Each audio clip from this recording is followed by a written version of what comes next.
अस्सलाम वालेकुम साकिब बशीर साहब, बहुत बहुत शुक्रिया आपके वक्त के लिए। सबसे पहले तो बड़ा सादा सा सवाल है, गुज़श्ता रोज साइफर केस का फैसला आया, अब 24 घंटे से जायद का वक्त गुजर गया है। तोशाखाना नैब केस का फैसला आए हुए भी 9 घंटे से जायद का वक्त गुजर चुका है, लेकिन अभी तक डिटेल्ड ऑर्डर्स नहीं आए हैं। ये तफसीली फैसला जारी ना होने के पीछे क्या वजह है? इसकी कोई वजह जो है वो अभी तक सामने नहीं आई। इंतजार में है हम भी, और ताकि पता चले कि किस बुनियाद पर 10 साल की सजा सुनाई गई है और कौन कौन से पॉइंट्स थे जहां पे इस्तिगासा ने कोई सबूत फराहम किए हैं और कौन कौन से पॉइंट्स थे जहां पे इस्तिगासा सबूत फराहम नहीं कर सका।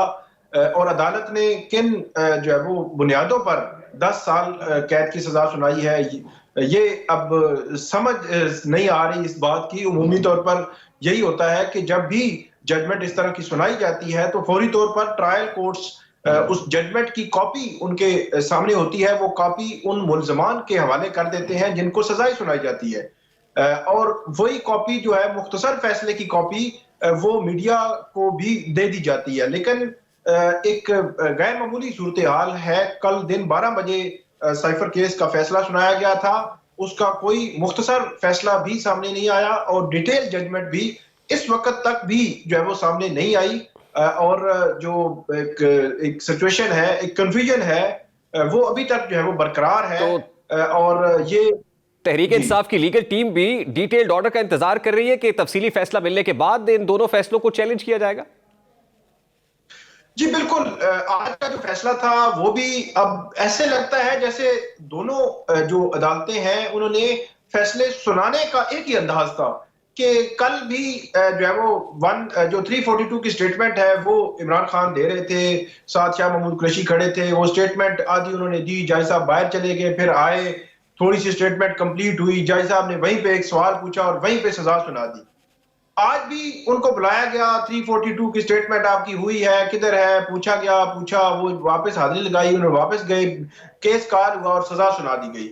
उमूमी तौर पर तरीकाकार ये होता है कि जो एक सीक्वेंस है, सीक्वेंस ऑफ स्टेजेस, जो ट्रायल की स्टेजेस है, उनमें 342 की स्टेटमेंट एक सेकंड लास्ट स्टेज होती है।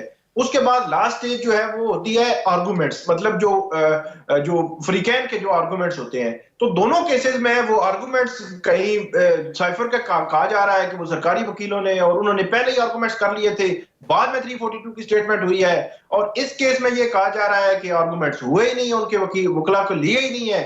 और वहीं मतलब एक तेजी थी, एक जल्दी थी, एक कोई समझ नहीं आई और इतने लूप होल्स छोड़ के बगैर कोई ऑर्डर लिखे हुए आपने फैसला सुना दिया। फिर ये ऐसे सवालात हैं जो यकीनी तौर पर जब ये अपील में जाएंगे इमरान खान और ये शाह महमूद कुरैशी और फिर इमरान खान और बुशरा बीबी, इन दोनों केसेस में, तो में उनको बहुत ज्यादा फायदा देंगे। जो इब्तदाई तौर पर जो रिलीफ चाहिए होता है कि आपको सजा सस्पेंड करके उनको बेल दे दी जाए, वो भी उनको मिल जाएगा। और फिर अब जब अपील की बात, लेकिन ये जो बेल वाला मामला है साकिब साहब, एक में 10 साल सजा है, एक में 14 साल सजा है, तो ये जो बेल की स्टेजेस होती हैं, फौरी तौर पर बेल वाला मामला, तो एक में 10 साल है, दूसरे में 14 है, क्या फौरी तौर पर बेल मिल सकती है इस तरह की, इस मुद्दत की सजा में भी? जी बिल्कुल मिल सकती है फौरी तौर पर। मतलब यह है कि 1-1.5 महीना लग जाता है इस मामले में। उसकी वजह यह है कि बेल क्यों अदालतें दे देती हैं, उसका एक पर्पज होता है। जब बेल जो है वो फाइल होगी तो अदालत एक ओवरव्यू लेती है कि पूरी जो जजमेंट है ट्रायल कोर्ट की, क्या ये जजमेंट जो है वो बादियुन नजर में, इसमें कोई शकूक शुबहात तो नहीं है। अगर तो अदालत ये समझे कि नहीं, 90% जो ट्रायल कोर्ट की जजमेंट है बजाहिर ऐसे लग रहा है कि वो मेरिट पर है और इसमें आगे चलकर इसमें ये फैसला चेंज होने का कोई खास इम्कान नजर नहीं आ रहा, फिर जमानतें नहीं दी जाती। लेकिन अगर अदालत जमानत की स्टेज पर यह देख ले कि नहीं, इस स्टेज पर लग ऐसे रहा है कि ये जो ट्रायल कोर्ट का फैसला है ये सस्टेन शायद ना कर सके, तो ये ओवरव्यू लिया जाता है। तो इन दोनों केसेस में अगर ओवरव्यू लिया जाए तो दोनों केसेस ये बोल बोल कर बता रहे हैं कि ये दोनों सस्टेन नहीं कर सकेंगे। लेकिन उसके लिए भी आप कह रहे हैं कि 1 से 1.5 महीना लग जाएगा, यानी इंतखाबात से पहले पहले तो कोई इंटरिम रिलीफ नहीं हो सकता, 1-1.5 महीना तो फिर भी दरकार होगा। नहीं, इंटरिम रिलीफ, इंतखाबात तो अभी 8 दिन रह गए हैं, ये अपील 1-2 रोज में फाइल होगी, फिर बेंच बनेगा, फिर अगले 3 से 4 रोज में अगर बात की जाए तो मेरा ख्याल में हो सकता है फ्राइडे या मंडे को पहली समाअत होगी, फिर समात में नोटिस होंगे, नोटिस 8-10 दिनों के लिए हो सकते हैं, फिर एक समात होती है, दूसरी होती है, तीसरी होती है, तो 1-2 समातें या 3 समातें लग जाती हैं, तो ये तकरीबन अराउंड इलेक्शन से पहले तो किसी सूरत भी मुमकिन नहीं है। ये आप ये कह सकते हैं कि मिड मार्च या मार्च के पहले वीक तक हो सकता है कि, या फरवरी के एंड तक इस तरह जो है वो हो सकता है कि इन केसेस के फैसले, जमानतों के फैसले आ जाए। ये अनप्रेसिडेंटेड सजा है, आप देखते हैं 14 साल की और दूसरे केस में 10 साल की, या आपको लगता है कि नहीं अभी नर्म हाथ रखा गया है अदालतों की तरफ से? अगर तोशाखाना की बात की जाए तो जो फाइल मैंने पढ़ी, जो केस बनाया नैब ने, तो ये 14 साल मैक्सिमम पनिशमेंट है। तो मैक्सिमम पनिशमेंट उस वक्त दी जाती है जब जो है वो पूरे सबूत हो, इतने मजबूत बुनियादों पर वो बनाई गई हो। तो ये जो तोशाखाना नैब केस है, एक कमजोर केस है, इसमें कमजोर जो है वो एविडेंस है। नैब का केस जो है वो बनता नहीं था जो उन्होंने बनाया। तो बज़ाहिर मुझे नहीं लगता कि ये जो है वो सजा जो दी गई है ये दुरुस्त है। और जो साइफर के केस है वहां तो सजा केस ही 2 साल का बनता था, मतलब 14 साल और सजाए मौत का एक सिंगल लाइन एविडेंस नहीं था। 10 साल सजा किस तरह दी है मुझे समझ नहीं आ रहा। ये 2 साल मैक्सिमम पनिशमेंट 2 साल बनती थी, अगर ज्यादा अगर बनती भी थी वो भी साबित करना था। ठीक, किस तरह अब जाहिर है ये अदालत के डिटेल्ड ऑर्डर आने में भी वक्त लग रहा है। ये डिटेल्ड ऑर्डर आएगा तो समझ आएगी कि किन ग्राउंड्स पे ये इतनी मुद्दत की सजा हुई है। साकिब साहब, ये केस का फैसला सुनने के फौरी बाद बुशरा बीबी बड़ी तेज रफ्तारी से अडयाला जेल पहुंची और वो विजुअल्स भी हमारी नजर से गुजरे, और फिर उसके बाद एक मखमसा सा था कि गिरफ्तारी हो गई या नहीं हुई, फिर नैब को भी तरदीद करनी पड़ी इनिशियली।